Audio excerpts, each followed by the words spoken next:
parts and some of them have already arrived. I did mount the Belton tube sockets, drill the holes to make them fit.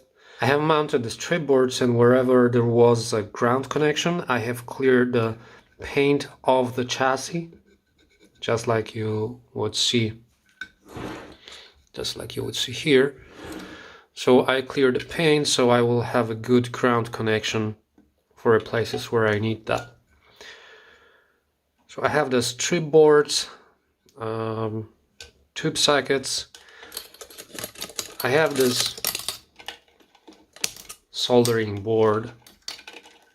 Let me take it off for a second.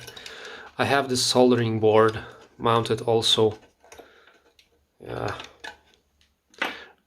here. So here is where my power supply caps will be and resistors. That looks pretty much as you have seen already on the software.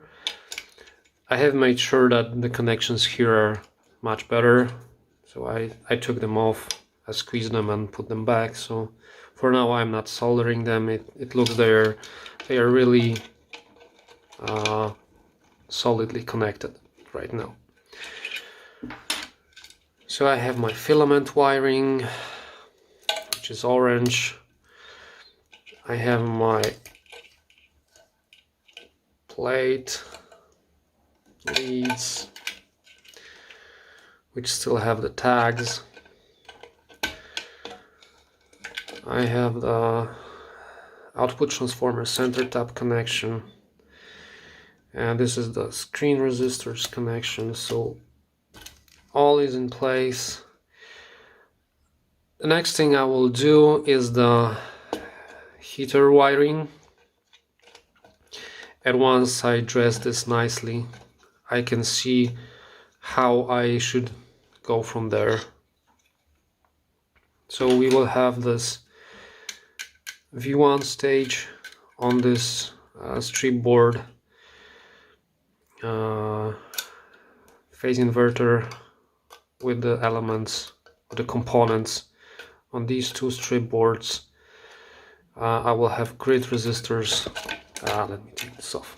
I will have the grid resistors on this strip board, and I will have screen resistors and triode pentote switches on these two strip boards.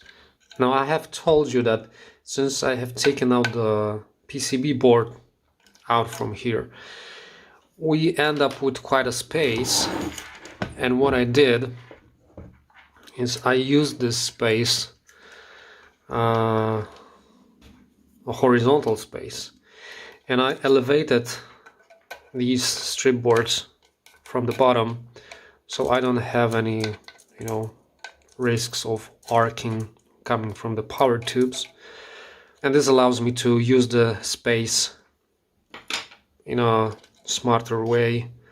So the components are not lying all in one plane. Some of them will be lower, some of them will be higher. I'm using the spacers, original spacers that were used for the PCB to elevate some of the strip boards, and I'm still left with one spacer here. So if I find that I still need some connections to be made, and they can be moved down here, I can attach another strip board. Power supply will be a challenge. I already said it. This is the reservoir cap, and it's quite a big. It's a FNT 450 volts. We're going to have 400 volts in this amp, so 450 is good enough. And we're still gonna have two big power resistors here, which will drop the AC voltage. Then I will have the reservoir cap.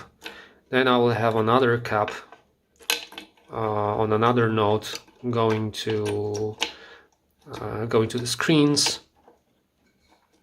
And then I will have separate caps, lower values like 10 microfarads for V1 and phase inverter, and I think they can fit here, but for these two caps I'm not sure. So I'm still wondering if I would be using two big caps like this, or if I will be using a smaller size caps and maybe make this more neat. And we still need 4 rectifier diodes here to rectify the voltage to DC. It looks really neat as I look at this now, so we still have enough room to play with it. Not much, but enough to do it. The pots are mounted. I have the gain pot with the knob. This is the tone knob. This is the tone knob. These two I have mounted. They are going to be blanks, but I just don't want to have holes in the faceplate, so they will be here doing nothing. You can use it, crank it to 10, so someone thinks you're having a better sound. And here you have the master volume pot, double gang pot, and it's shifted slightly for me to be able to easier solder to the legs of the pot. And also what we are having here, the gain knob will be a gain knob, treble knob will be a treble knob, bright thick switch, which is a bright cap, will be a bright thick switch. These two will not be working, so I don't care what the names say.